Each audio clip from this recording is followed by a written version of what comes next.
Ben uzman psikolojik danışman ve aile danışmanı Elif Pelin Turhan. Psikolojik danışmanlık ve rehberlik bölümünü bitirdim.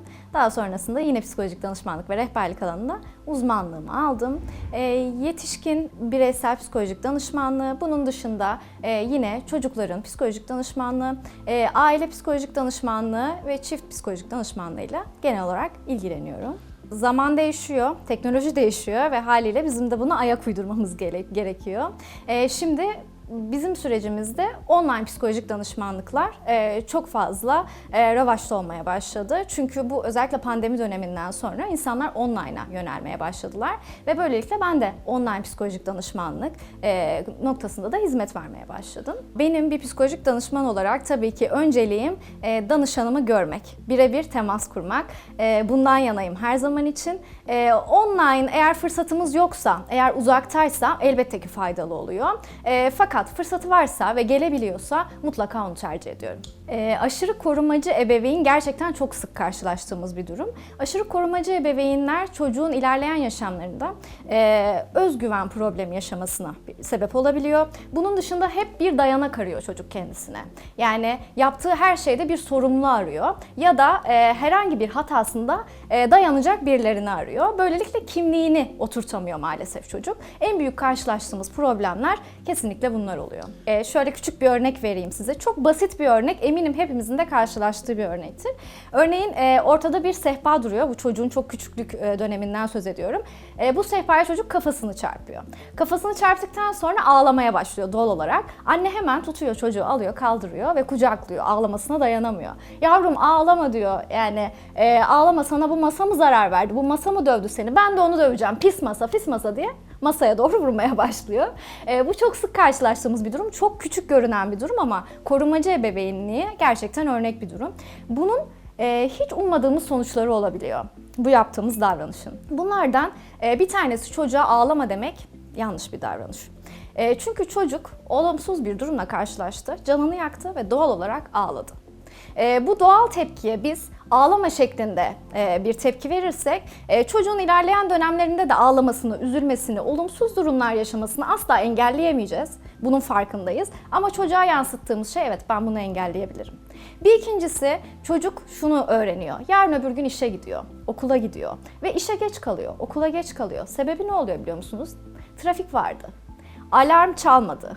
Eşiyle bir problem yaşıyor. Diyor ki eşim bana bu şekilde davrandı. Ben de o yüzden bu hale geldim. Bunu çok duyarız. O bana bunu yaptı, o yüzden ben bu hale geldim gibi sonuçlar doğuruyor. Gerçekten hiç beklemediğimiz durumlar, hiç beklemediğimiz sonuçlar yaratabiliyor çocuklar açısından. Çok enteresan ama böyle. Evin içerisinde çok fazla olumsuz durum olabiliyor. Çok da normal bir şey ve kesinlikle evet anlatmalıyız. Çünkü onlar aslında baktığınızda sizin mutluluğunuzu, olumlu durumları gördüğü kadar olumsuzlukları da çok fazla görüyorlar ve hissediyorlar. Sizin üzgün olduğunuzu da hissediyorlar ve onlardan bunu saklayamazsınız.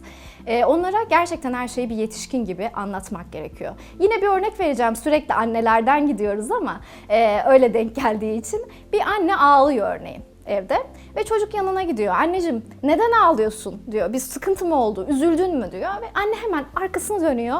İşte gözlerini siliyor. Çocuktan bunu saklamaya çalışıyor. Yok yavrum, hiçbir şey yok. Her şey yolunda. Sen üzülme diyor. Bakın yine sen üzülme.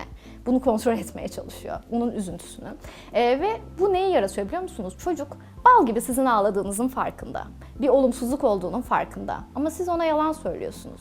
Birincisi, size olan güveni kırılabiliyor. İkincisi, bu çocuk duyguları tanımıyor ve anlamıyor maalesef. Buradan şu sonucu çıkarıyor. Evet, annem üzüldü, ağladı ama bunu benden gizledi. Demek ki üzülmek, mutsuz olmak kötü ve benim bunları yansıtmamam gerekiyor.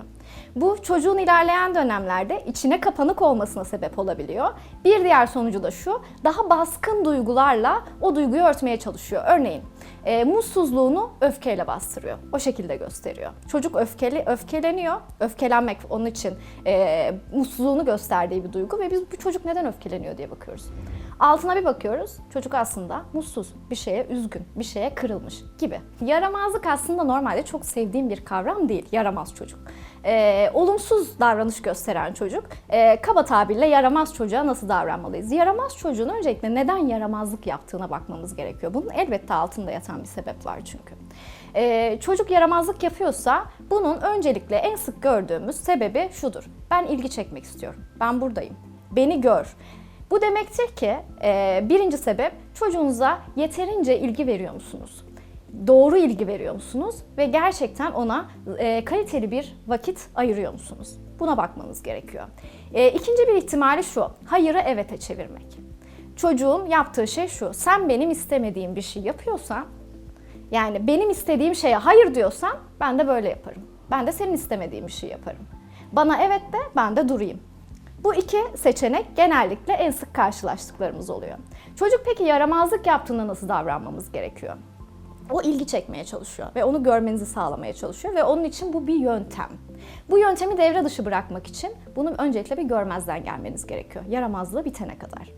Çocuğa olan ilginizi oradan tamamen kesmeniz gerekiyor. Ha bu demek değil ki çocukla tamamen ilginizi keseceksiniz ve bu durumla ilgilenmeyeceksiniz. Yaramazlığı bitti.